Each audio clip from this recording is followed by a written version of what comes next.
Police in Nigeria say 4 officers were killed on Saturday night by unknown gunmen in the northeastern Borno region.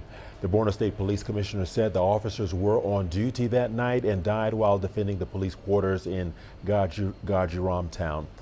Police have also dismissed rumors on social media of a militant attack on police headquarters in the state capital of Maiduguri. For years, Nigeria's north has been battling both criminal gangs and insurgent groups such as Boko Haram and Islamic State West Africa province. Well, let's get more on this. Tessa McKinney is in Jos with an update. Tessa, welcome to the program. Thank you for joining us here on Africa Live. Tessa, what more can you tell us about the killing of police officers in northeast Borno State?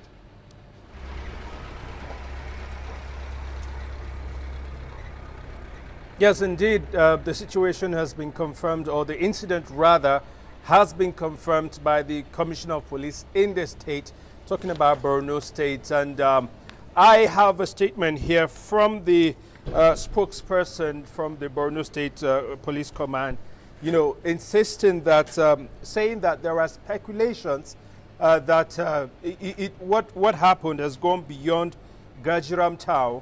It has released a statement to state categorically that, yes, of course, there were killings in Borno State of those police officers. It's really sad.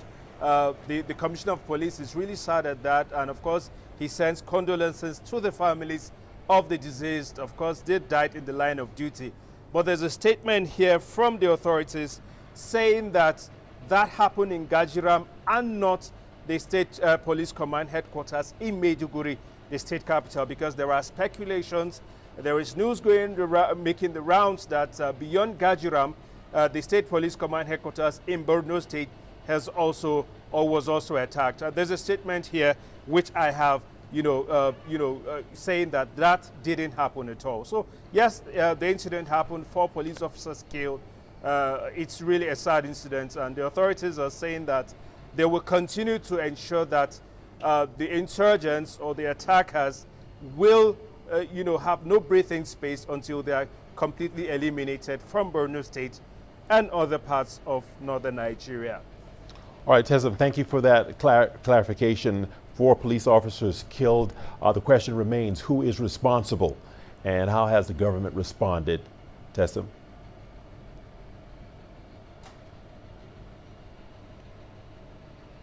Yes, I mean, the statement I have here, which is from the Borno State Command, like I said, has not said who is actually responsible, whether it is the Boko Haram sect or the members of the Islamic State West Africa province, ISWAP, or whatever group. There's no specification to that effect. But of course, we know that Borno State, it's the epicenter of insurgency here in Nigeria. Thousands of people have been killed. About 2 million have been displaced since the insurgency war started in 2009.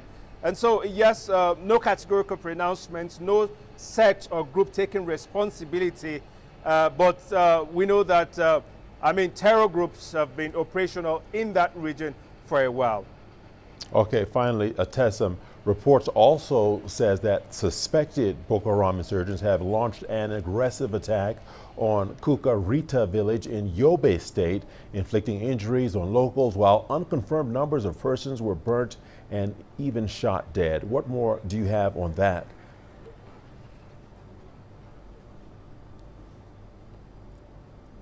Yes, incidentally, I spoke with people in Yobe State this morning to actually have a feel of what really happened. And sadly, some of the people, that were actually caught up in the crossfire are construction workers. I'm told the construction workers came to, in the rebuilding efforts of the market in Kukarita town. Such a sad incident. Some other people who were, have been killed are said to be locals, many of them hunters. So it's such a sad incident. And, speaking with people in Yobe State, it has brought a lot of apprehension. It has brought a lot of tension to the locals. And, as always, they're seeking the authorities to double efforts, at ensuring that the insurgents are defeated, for the last time.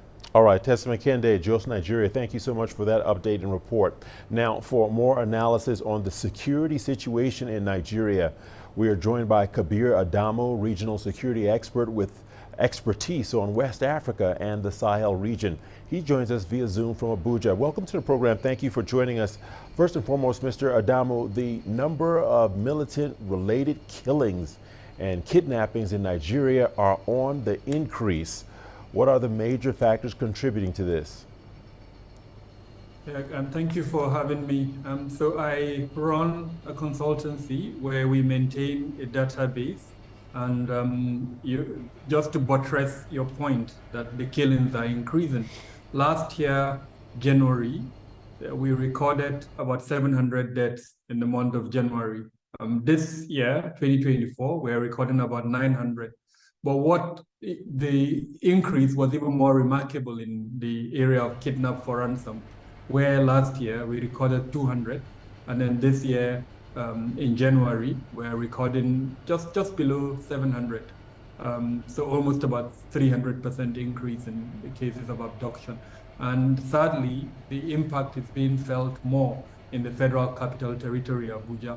Now, quickly, the reasons for this increase has to do, one, with geopolitical developments, the war in Israel and Hamas in the Gaza, developments in Niger Republic, the Russia-Ukraine war, which has caused some economic challenges on Nigeria, added to some new policies that the new government introduced, including the removal of fuel subsidy, and then the attempt to float the naira, which has created an inflation rate that is at about 30%.